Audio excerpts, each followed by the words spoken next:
Hello boys. पिछले video clip में हमने फलनों के संयोजन के बारे में आपको बताया था। उसमें क्या बताया था, फिर से थोड़ा मैं आपको याद दिला दूं कि यदि दो फलन f such that a to b तथा g such that b to c हैं, तो इनका जो संयोजन होता है उसको किसके द्वारा, गोफ के द्वारा डिनोट करते हैं। G o f such that a to c के द्वारा डिनोट करते हैं। अब इस संबंध में मैंने आपको कई प्रश्न आपको हल कराए थे, तो इस अब और एक दो प्रश्न मैं आपको और हल कराना चाह रहा हूँ। एक प्रश्न है कि यदि f such that a to b तथा g such that b to c एकैकी फलन है, ये एकैकी फलन है, तो आपको बताना है कि इनका जो संयोजन है g o f such that a to c भी क्या होगा, आपका एकैकी है। तो देख लीजिए इसका प्रूफ कैसे करेंगे कि हम जरा एक दो सवाल जो हमने आपको पिछले ये बताए थे कि किस प्रकार से हमने उनको एकैकी सिद्ध किया था। ये देख लीजिए, यहाँ पर ये सवाल था, आपका फलन था f(x) बराबर 2x। तो हमने कैसे इसको प्रूफ किया था एकैकी। हम दो अवयव लेते हैं x1 और x2 f के, तो f(x1) बराबर f(x2) से हमने क्या सिद्ध किया, x1 बराबर x2 सिद्ध करें। अगर हम f(x1) बराबर f(x2) से x1 बराबर x2 सिद्ध कर दें तो ये फलन क्या हो जाएगा, एकैकी हो जाएगा। इसी प्रकार से अब इस प्रश्न में भी हम ऐसे ही करेंगे, क्योंकि यहाँ पर आपका जो फलन है वो गोफ है। तो यहाँ पर देखिए, माना कि गोफ x1 बराबर गोफ x2 लेते हैं हम, तो इसका मतलब क्या हुआ, इम्प्लाइज दैट, जैसे मैंने कहा था पहले भी कि जैसे ये O है संयोजन, तो इसको हटाने के लिए छोटे ब्रैकेट का प्रयोग करते हैं, तो gf(x1) बराबर gf(x2). अब देख लीजिए, तो इसका मतलब हुआ इम्प्लाइज दैट f(x1) बराबर f(x2). अब ये f(x1) बराबर f(x2) क्यों हुआ, ये g कहाँ गए, देख लीजिए, चूंकि g एकैकी है, g क्या है, एकैकी है, तो g एकैकी का मतलब हुआ कि g, अगर g एकैकी की बात करें तो g एकैकी का मतलब हुआ, ये यहाँ पर लिख दूँ मैं, g एकैकी का मतलब हुआ कि gx1 बराबर अगर gx2 है और g एकैकी है, तो इसका मतलब क्या हुआ कि x1 बराबर क्या होना चाहिए, x2 होना चाहिए। और यहाँ पर आप देख रहे हैं कि g के साथ x1 की जगह पे f(x1) है और x2 की जगह पे क्या है, f(x2) है। तो चूंकि g एकैकी है तो इसलिए ये gf(x1) बराबर gf(x2) इम्प्लाई दैट f(x1) बराबर f(x2) हो जाएगा। यहाँ पर कारण भी लिख दिया मैंने, चूंकि g एकैकी है। अब देख लीजिए, f(x1) बराबर f(x2) है, ये तो डायरेक्ट है। तो देख लीजिए, चूंकि f भी एकैकी है, ये सवाल में दे रखा है कि f भी क्या है, आपका एकैकी है, ये दोनों एकैकी है, तो f भी एकैकी है। और ये मैं अभी इससे पहले बता चुका, यदि f भी एक है तो f(x1) बराबर f(x2) का अर्थ हुआ x1 बराबर x2, क्योंकि f भी क्या है, एकैकी है। तो देख लीजिए, आपने क्या सिद्ध कर दिया कि गोफ x1 बराबर गोफ x2 इम्प्लाइज दैट x1 बराबर x2, जो मैंने शुरू में बताया था। इसका मतलब क्या हुआ, अतः गोफ क्या है, आपका एकैकी है। तो यदि ये फलन f such that a to b तथा g such that b to c एकैकी होते हैं, तो उनका संयोजन g o f a such that a to c भी क्या होता है, एकैकी होता है। अब यही प्रश्न हम किस पे ले आ रहे हैं, यहाँ पर आच्छादक पे ले रहे हैं।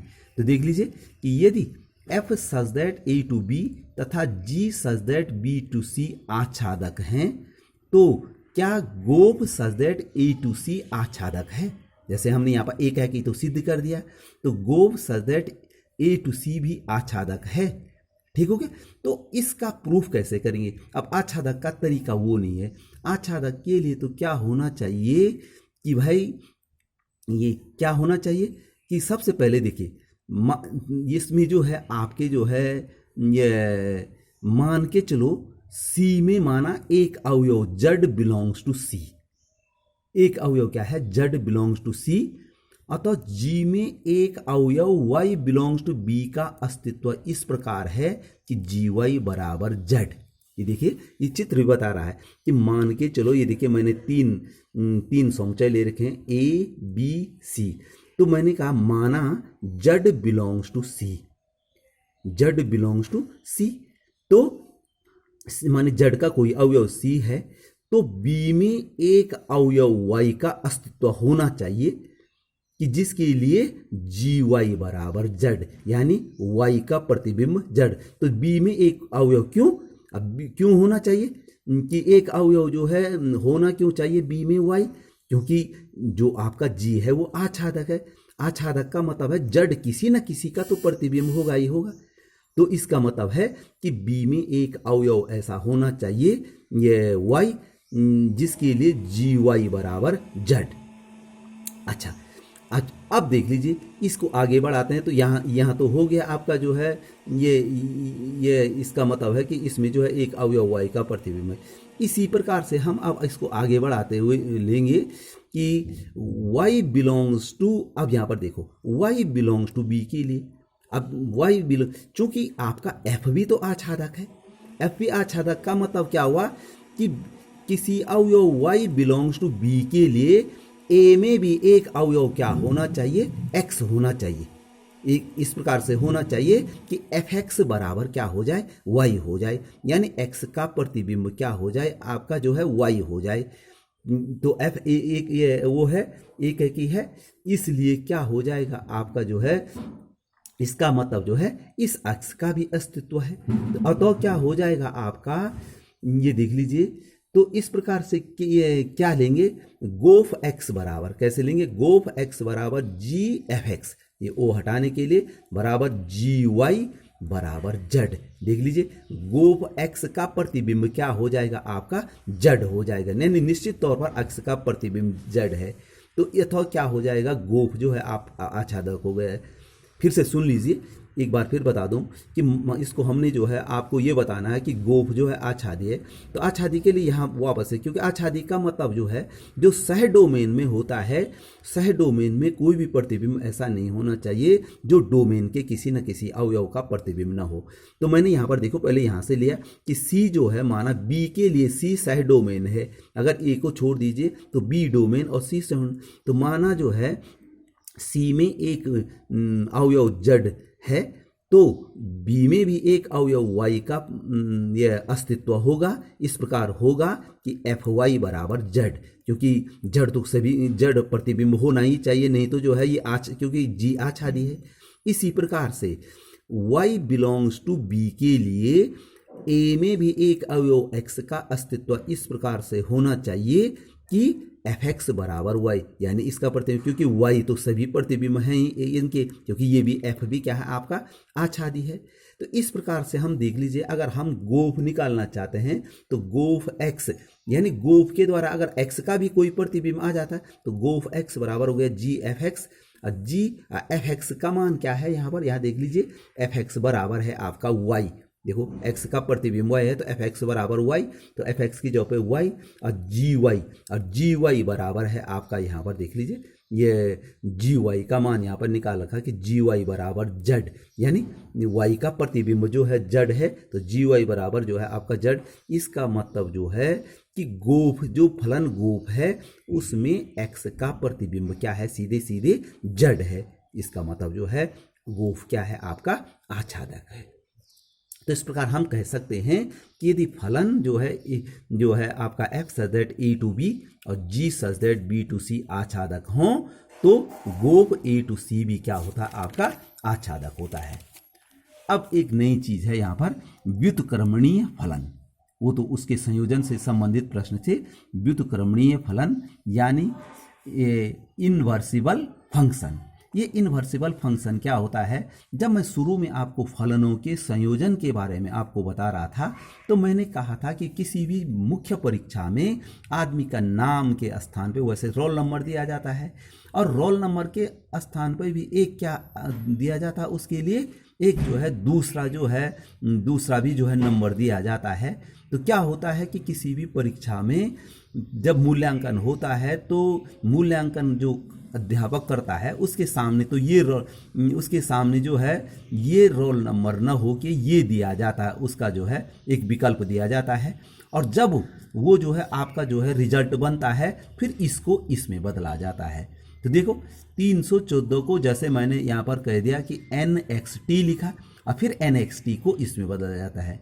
तो इनवर्सिबल फंक्शन क्या होता है, इसकी डेफिनेशन क्या होती है कि यदि फलन f such that x to y फलन x f such that x to y व्युत्क्रमणीय कहलाता है। व्युत्क्रम माने उल्टा। यदि किसी फलन g such that y to x यानी इसका अपोजिट, ये f सच दैट x से y में है, और अगर कोई दूसरा फलन है y such that g such that y to x का अस्तित्व इस प्रकार है कि गोफ बराबर ix तथा फोग बराबर IY, तो G को F का प्रतिलोम कहते हैं। ठीक है, तो ये जो फलन हो जाएगा आपका F, ये व्युत्क्रमणीय हो जाएगा। फिर से सुन लीजिए, व्युत्क्रमणीय फलन क्या होता है कि ये फलन f such that x to y व्युत्क्रमणीय कहलाता है यदि किसी फलन g such that y to x का अस्तित्व है। यानी कोई ऐसा भी फलन है इस प्रकार है कि गोफ बराबर ix तथा फोग बराबर IY, तो इसको कहते हैं व्युत्क्रमणीय फलन। और यहाँ पर जो ये g आया, ये g को जो है f का प्रतिलोम कहते हैं। प्रतिलोम यानी व्युत्क्रम उल्टा जिसको कहते हैं सामान्य भाषा में, और f के प्रतिलोम को हम f इनवर्स के द्वारा जो है प्रकट करते हैं।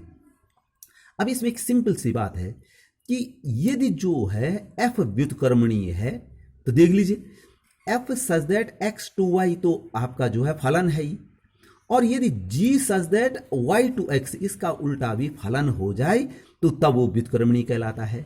अतः यदि फलन तो f अनिवार्य तो एकैकी तथा आच्छादक होता है। याद रखिए, कोई भी व्युत्क्रमणीय फलन एकैकी तथा आच्छादक होता है। इसका विलोम यदि f एकैकी तथा आच्छादक है तो f जो है व्युत्क्रमणीय भी होगा। यानी यदि f व्युत्क्रमणीय है तो ये वो क्या हो जाएगा, एकैकी और आच्छादक होगा, और यदि f जो है एकैकी तथा आच्छादक है तो f जो है आपका क्या कहलाता है, व्युत्क्रमणीय फलन कहलाता है।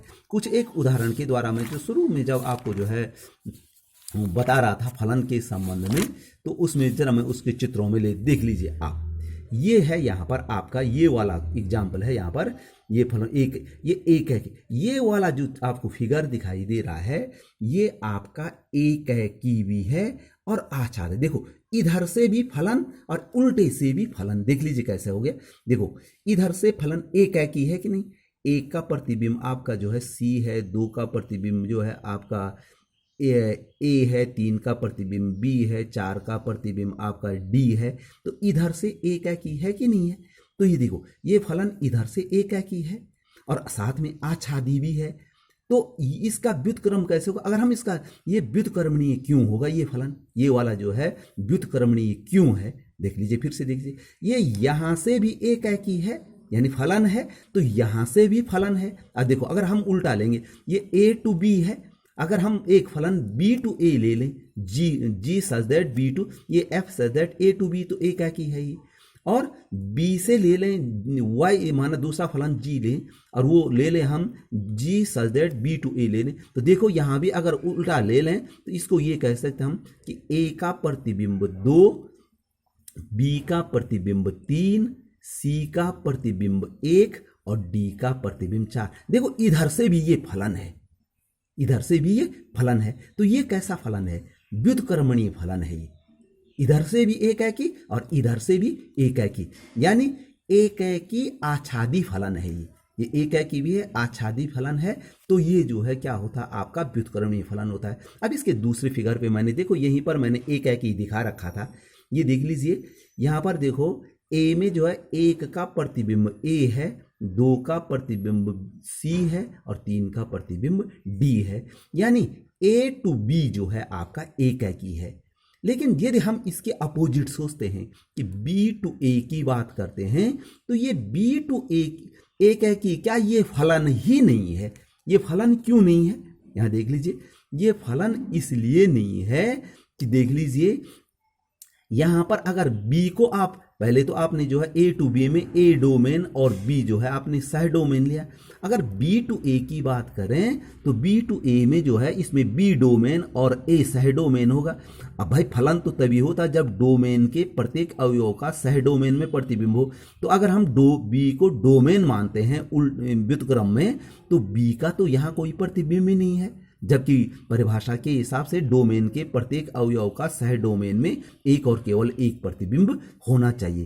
तो इसका मतलब हुआ कि ये जो है आपका, चूंकि ये एक है कि आच्छादी नहीं है, तो इस वजह से जो है ये क्या है आपका, ये इस वजह से जो है ये जो है आपका जो है क्या नहीं है, ये व्युत्क्रमणीय फलन नहीं है। तो फिर हम वापस चलते हैं अपने सवालों पे। तो देख लीजिए ये हमने इसकी जो है डेफिनेशन बताई। अब देख लीजिए एक एग्जाम्पल देख लीजिए। माना f such that n to y, n जो है नेचुरल नंबर का जो है सेट है और y जो है एक अनदर सेट है।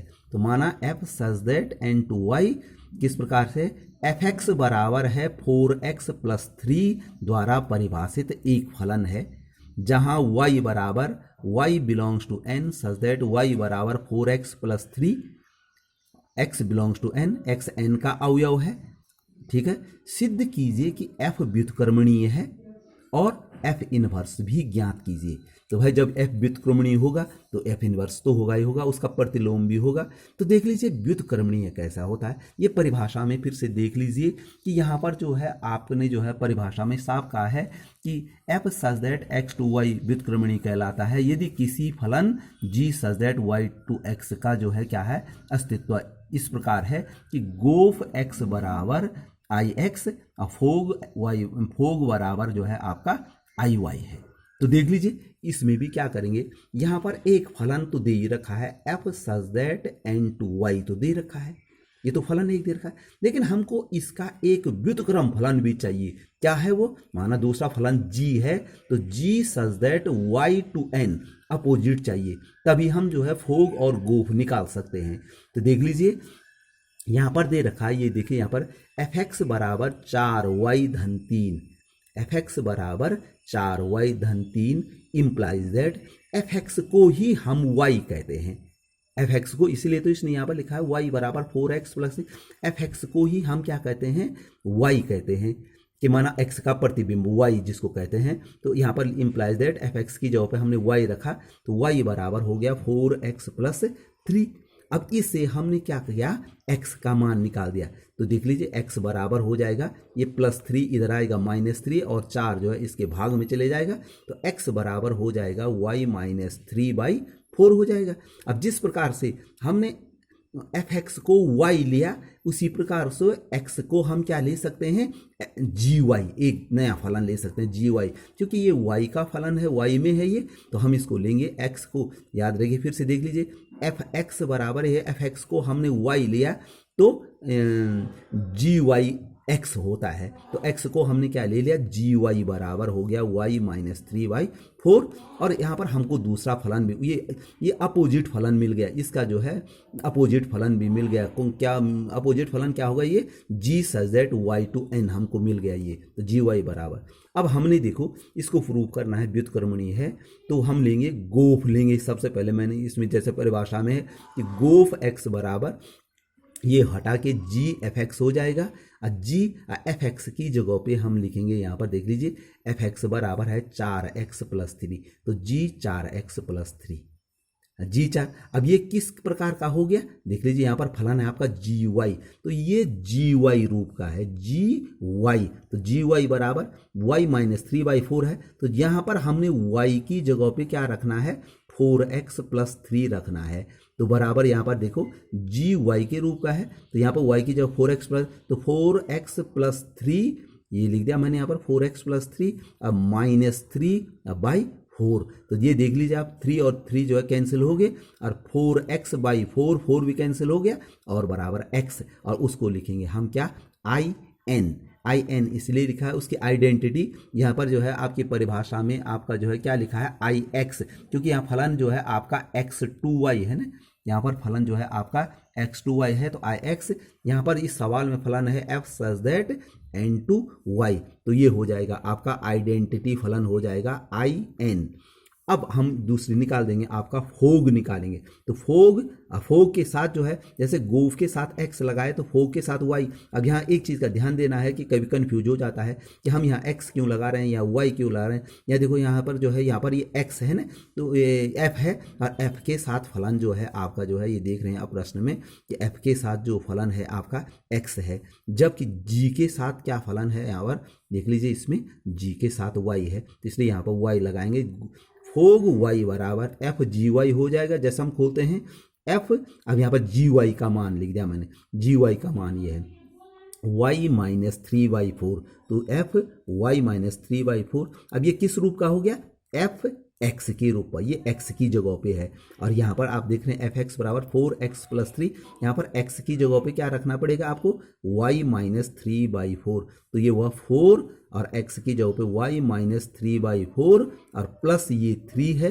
तो जब हम इसको काटेंगे तो बराबर हो जाएगा, ये जो है आपका ये 4 और 4 पहले कैंसिल हुआ, फिर जो है -3 और +3 भी कैंसिल हुआ, तो आपका y और इसको कहेंगे आप IY।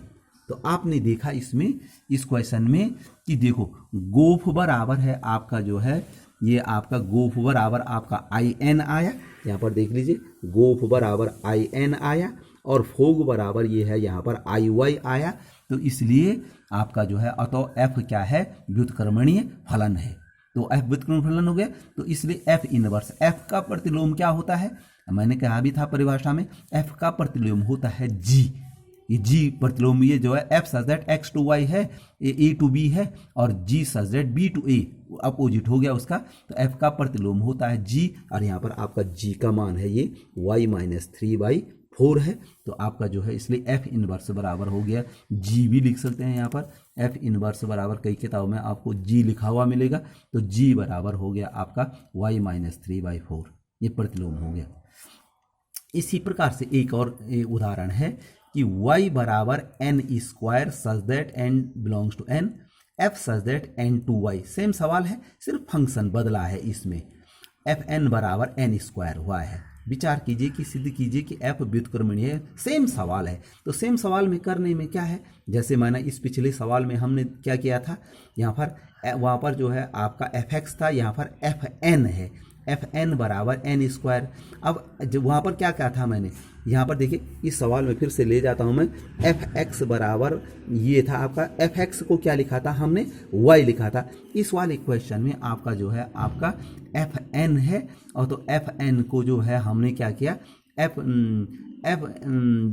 fn को जो है y लिख दिया। वहाँ पर fx को लिखा था, यहाँ पर fn को y, तो y बराबर n², और इम्प्लाइजर यहाँ से n का मान निकाला तो √y हो गया। तो n, अब जैसे मैंने वहाँ पर कहा था कि हमने fx को y लिखा, तो x को gy लिखा, तो यहाँ पर देखो fn को हमने y लिखा, तो n को हम gy लिखेंगे, तो क्योंकि ये y का फलन है तो gy बराबर √y हो जाएगा। ये हमको लेना पड़ेगा इसका जो है, इसलिए फिर गोफ निकालना, गोफ n, f के साथ n इसलिए लिखा गया, ये देखो n का फलन, n है, ये n का फलन है, तो गोफ n बराबर gfn, और gfn मानी fn का मान जो है आपका n² है, तो gn²। अब ये देखो ये gy के रूप का हुआ, gy के रूप है, y की जगह पे यहाँ पर n² है, तो इसमें रखेंगे y की जगह पे n² रखेंगे, n, तो बराबर n हो जाएगा, और ये जो है आपका in हो जाएगा। आइडेंटिटी जो तत्समक फलन होता है, जैसे मैंने पिछले में x आया था तो उसको जो है आपका ix या in लिखा था। इसी प्रकार से फोग y, फोग क्योंकि g के साथ y है, यहाँ पर दिखाई दे रहा है g के साथ, तो फोग y बराबर fgy हो जाएगा। और gy का मान जो है आप देख ही रहे होंगे, gy का मान जो है आपका √y है, तो आपका ये हो जाएगा आपका f√y। अब ये किस रूप का हो गया, fn के रूप का हो गया। देखो fn बराबर n² है, तो fn, इसमें n की जगह पे √y, तो √y का स्क्वायर, तो देखो इसमें √ भी है, स्क्वायर भी है, तो ये कैंसिल हो गया, तो आपका जो है y हो जाएगा, और y को लिखेंगे IY। तो आपने इस प्रकार से देखा कि इसमें जो है गोफ n गोव n बराबर आई एन आया और फोग बराबर आपका जो है आई वाई आया। तो अतः ये क्या है, आपका व्युत्क्रमणीय फलन है। और एफ इनवर्स का मान मैंने पहले ही बता दिया था कि एफ इनवर्स का मान जो है जी होता है, और जी का मान आप यहाँ पर देख रहे होंगे कि ये आपका जो है जी का मान अंडर रूट वाई है। तो एफ इनवर्स बराबर अंडर रूट वाई, या इसको ये भी लिख सकते हैं कि एफ इनवर्स बराबर आप जी भी लिख सकते हैं। तो इस प्रकार से दो सेम टाइप के क्वेश्चन हमने आपको बता दिए कि किस प्रकार से जो है आप किसी भी फलन को जो है व्युत्क्रमणीय फलन। एक बात मैं स्पष्ट बताना चाहूँगा कि प्रत्येक फलन जो है व्युत्क्रमणीय नहीं होता है। अभी मैंने जो है शुरू में जो है चित्र बता के बताया कि जो एकैकी और आच्छादी होगा वही व्युत्क्रमणीय फलन होगा। जैसे दूसरी फिगर में मैंने कुछ देर पहले बताया था आपको कि वो एकैकी तो था लेकिन आच्छादी नहीं था, तो वो व्युत्क्रमणीय फलन नहीं होगा। इसी प्रकार से एक और क्वेश्चन है, सेम टाइप क्वेश्चन है लेकिन जब टिपिकल की वजह से मैं उसको बता रहा हूं कि माना f such that n to R natural number to real number, ये एक फलन है आपका, और एफ एक्स बराबर 4x² + 12x + 15 है। सिद्ध कीजिए एफ। सेम सवाल है, सिर्फ इसमें इसको कराने की जो वजह है वो ये है कि इसमें जो ये एफ एक्स है ये जरा फलन बड़ा है, तो इसमें आपको जो है चूंकि जैसे हम एफ एक्स की जगह पे वाई लिखेंगे, एफ एक्स की जगह पे यहाँ पर जैसे मैंने ये वाई लिखेंगे तो उससे आपको एक्स का मान निकालने में दिक्कत होगी। इसलिए मैं आपको इस सवाल को बता रहा हूँ कि एक्स का मान कैसे निकालेंगे इसमें। तो एफ एक्स बराबर आपका ये हो गया 4x² + 12x + 15। तो इम्प्लाइज दैट एफ एक्स बराबर हो जाएगा, इसको हम क्या बनाते हैं, पूर्ण वर्ग बनाते हैं। पूर्ण वर्ग मानी जैसे a + b होल स्क्वायर का सूत्र बनाते हैं। तो ये देखो ये 4x² तो 2x का स्क्वायर है। अब ये आप जानते हैं कि a + b होल स्क्वायर में जो है आपका जो है तीन पद होते हैं, a² होता है, 2ab होता है और b² होता है। तो ये हो जाएगा 4x² यानी 2x का स्क्वायर लिख दिया, तो ये a² हो गया। अब b² तो हमारे पास फिलहाल नहीं, लेकिन ये जो 12x है ये 2ab का काम करेगा। तो लिख दीजिए, ये देख लीजिए क्या लिखा हमने, प्लस 2a का काम ये 2x करेगा, 2 × 2x। अब हमने b की जगह भी ये 3 क्यों रखा इसके साथ, मैंने देखा ये 12x है तो 2 दूना 4 तो हमारा हो ही गया था, 4 को 3 से गुणा करने पर 12 होता है, तो 2 दूना यहाँ पर मैंने 3 रख दिया। तो ये देखो ये a² हमको मिल गया प्लस 2a मानी ये लिखा मैंने, और तब मैंने देखा कि इसमें ये 2 दूना 4x हो गया है, हमें 12x चाहिए तो 3 से गुणा, ये b का काम करेगा। तो मैंने कहा था पूर्ण वर्ग बनाने के लिए आपको 3 पद चाहिए, a² हो गया प्लस 2ab हो गया, अब b भी मिल गया तो प्लस b² भी चाहिए। तो मैंने क्या कर दिया, इसमें +3 का स्क्वायर जोड़ दिया, लेकिन यहाँ 3² पहले से था नहीं, तो 3 का वर्ग हमने इसमें जोड़ा और उतना ही हमने इसमें क्या कर दिया, घटा भी दिया। तो हमारे फलन में कोई फर्क नहीं पड़ा, 3² तो ये तो और +15 ऑलरेडी पहले से दिया हुआ है। ये पूर्ण वर्ग हो गया आपका, पूर्ण वर्ग बनाने का तरीका, इसको हम पहले ही बता चुके हैं आपको पिछले साल। तो एफ एक्स बराबर हो गया, ये हो गया आपका 2x + 3 होल स्क्वायर का सूत्र बन गया, a + b होल स्क्वायर का सूत्र बन गया ये, और प्लस ये देखिए ये ऋण 9 है, ये धन 15 है, तो हो गया +6 हो गया। अब फिर वही एफ एक्स बराबर इस प्रकार का हमारे पास हो गया, तो एफ एक्स को हम क्या लिखेंगे, y लिखेंगे, क्योंकि हमको जो है ये एफ फलन तो है एक, और हमको जो है इसका व्युत्क्रम फलन चाहिए g। तो एफ एक्स को क्या लिखेंगे, हम y लिखेंगे। तो y बराबर आपका हो गया 2x + 3 का स्क्वायर + 6, इसको y लिख दिया हमने। और यहाँ से हम देख लीजिए, यहाँ पर हमने डिटेल से किया है, इम्प्लाइज दैट x का मान निकालना हमने यहाँ पर y के पदों में। तो ये देखिए 2x + 3 होल स्क्वायर बराबर जो है ये 6 y के साथ चले जाएगा माइनस में, तो y -6 हो जाएगा। और अब 2x + 3 बराबर ये स्क्वायर है, तो यहाँ आके स्क्वायर रूट हो जाएगा, अंडर रूट y -6, और x बराबर क्या हो जाएगा, सबसे पहले ये 3 जो धन 3 है वो -3 हो जाएगा, और ये 2 जो है आप उसके भाग में चले जाएगा। तो आपका x बराबर हो जाएगा अंडर रूट y -6 -3/2। और इसी को देखो, फिर देखो x का मान है, मैंने पिछले सवाल में भी, पिछले हमने जो है 2-3 सवाल कर दिए हैं, तो उसमें x को जो है जिस प्रकार से हमने ये एफ एक्स को y लिखा, तो x को हम लिखेंगे gy, तो gy बराबर हो जाएगा y माइनस 6 माइनस 3/2, ये gy का मान। अब जो हमारे पास fx भी है gy भी है, तो गोफ निकालना है हमने, गोफ। अब गोफ के साथ f के साथ x है, तो गोफ x बराबर gx g। अब ये केवल कैलकुलेशन है, g और fx का मान यही है यहाँ पर आपका 2x plus 3 whole square plus 6, तो g इसकी ये आपने रख दिया, ये x fx का मान रख दिया। अब ये फलन किस प्रकार का हो गया, ये हो जाएगा आपका gy के रूप का। ये देखो ये g के साथ y, तो y की जगह पे इतना बड़ा आना है इसमें, तब निकलेगा। तो y की ये देखो y की जगह पे 2x plus 3 whole square plus 6 आना है इसमें। तो ये देखो यहाँ पर हमने लिख दिया आपका, ये आपका 2x प्लस 3 होल स्क्वायर और प्लस 6, इतना तो y का मान है ये, और माइनस 6 ये है। देखो प्लस 6 तो इसी में था y में, और माइनस 6 ये है आपका, ये और इस पे अंडर रूट भी है, यहाँ तक आपका अंडर रूट है ये, और तब ये -3/2। तो इसमें क्या हो जाएगा आपका, ये देख लीजिए 6 ये अंडर रूट के अंदर है, यहाँ पर तक अंडर रूट है, 6 में से 6 कैंसिल आउट हो गया, और ये 2x प्लस, तब क्या बचेगा इसमें 2x प्लस 3 का स्क्वायर है, अंडर रूट है, तो सीधे जो है जैसे x स्क्वायर का अंडर रूट x होता है, तो इसका हो जाएगा 2x प्लस 3, और ये -3 ये है बाई 2, 3 कैंसिल हो गया आपका, 3 में से 3 घट गया, 0 हो गया, और तब 2x/2 यहाँ पर लिखा भी है मैंने, 2x/2 बराबर x, ये और इसी को हम क्या कहते हैं, आइडेंटिटी फलन जिसको कहते हैं, ये आपका ix हो गया। इसी प्रकार से हमने फोग y निकाला है, फोग y बराबर fgy बराबर f, और gy का मान हमने ये देखे यहाँ पर, gy का मान है y माइनस 6 अंडर रूट और -3/2, तो y under root y minus 6 minus 3 under root by 2 हो गया, ये लिखा है। अब ये देखो ये किस रूप का हो गया, fx, ये यहाँ पर fx ये है, यहाँ पर fx बराबर ये है। तो आपने इसका मतलब जो fx बराबर जो है, इसमें जो है आपका इतना है fx बराबर, तो यहाँ पर जो है आपने x की जगह पे ये इतना बड़ा वो रखना है, तो fx बराबर देख लीजिए यहाँ पर लिखा हुआ fx बराबर 2x, तो 2 ये देखिए यहाँ पर रखा है मैंने, ये आपका 2 और x की जगह पे ये रखा आपका y माइनस 6 अंडर रूट -3/2, तो 2x और प्लस आपका क्या है आपका 3, और ये हो गया आपका +3, और यहाँ पर ये स्क्वायर भी है, होल स्क्वायर, तो होल स्क्वायर भी कर दिया आपका,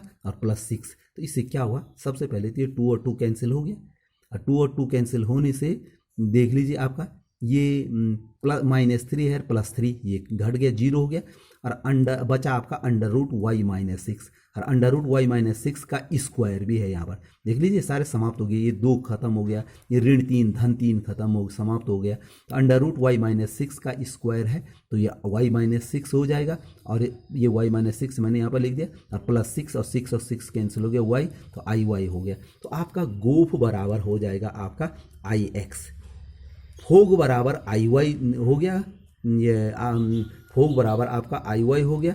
तो चूंकि यही परिभाषा भी थी, तो आपका f व्युत्क्रमणीय होगा, और तब मैंने कहा था इसलिए f इनवर्स का मान कितना होता है, g के बराबर होता है, और g का मान आपका ये है, g मानी जिसको gy कह रहे हैं हम, y माइनस 6 अंडर रूट है -3/2, तो ये आपका जो है